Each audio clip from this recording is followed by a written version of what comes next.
вашия двор иди убиец, маньяк. Момент само да ви кажа. Не послушайте до края. Аз ви разбирам много добре, достатъчно добре ви разбирам. Искам да ви кажа, че тези събития... И след не казва, адите да приговаря. Тези събития са следствие на събития от 2014 година. И никой не трябва да забравя историческите факти. Нямало преговори вече трета година. Вижте сега. Няма как да ми казвате, че лъжа. На преговорите, които са проведени, Украйна е отказала да води преговори. Ще отречете ли това?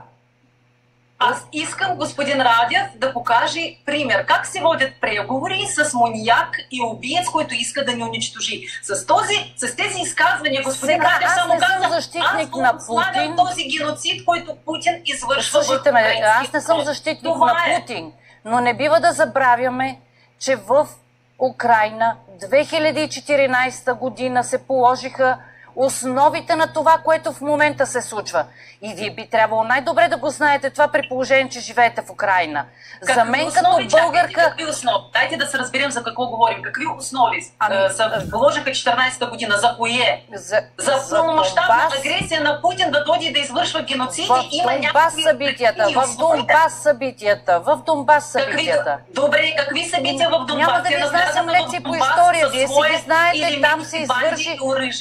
Отидете и вижте алеята на ангелите и на вас ще ви стане кристално ясно за какво говоря.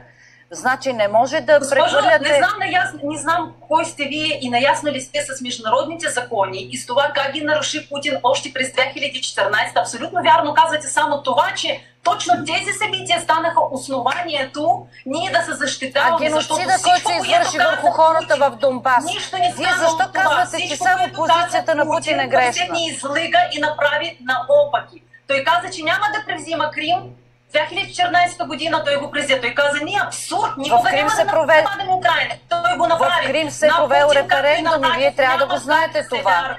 В Крим се преведе. Неговия любимец, няма как да се вярва, защото тези хора не са наясно, нито с международния закон. Ама вие ме задължавате да вярвам на вас или на това, което аз съм свидетел? Не мога да разбера. Кажете ми едно. Вие да бяхте на 5 минута само дошли до нас и да прочувствате това, което украинските българи, ако вече не вярвате на украинците, повярвайте на украинските българи, които загубиха своите домове. Които загубиха семействата си, загубиха бащи, деца. Да. Искрено съжалявам. За мен това не трябваше да се допуска.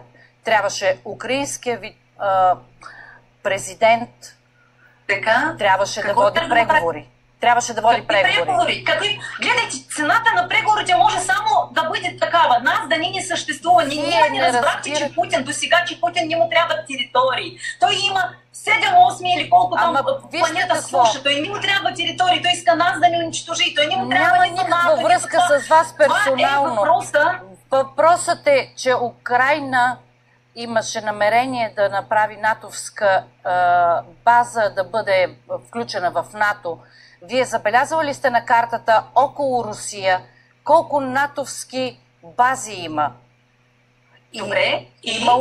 Имало е такъв разговор, да няма там... Русия да не напада, вие оправдавате сега руските... Ами политиката на вашите политики води натам. Вие сами не го осъзнавате, което е странно.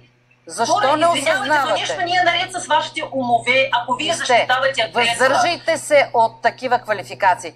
Защото ако съм невъзпитана, каквато аз не съм, щях да ви дам също определение, че не са ви добре умовете там в Украйна. Бъдете умерена. Призовавам. Тук сме за да водим диалог. Аз съм възмутена,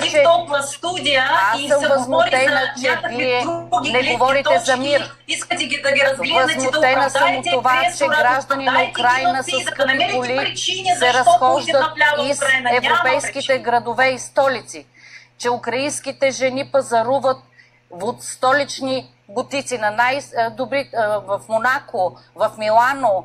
Вашите украински жени и мъже с скъпи автомобили са навсякъде. Никой от тях не се интересува от политиката на вашата държава. Вие как ще го обясните това нещо?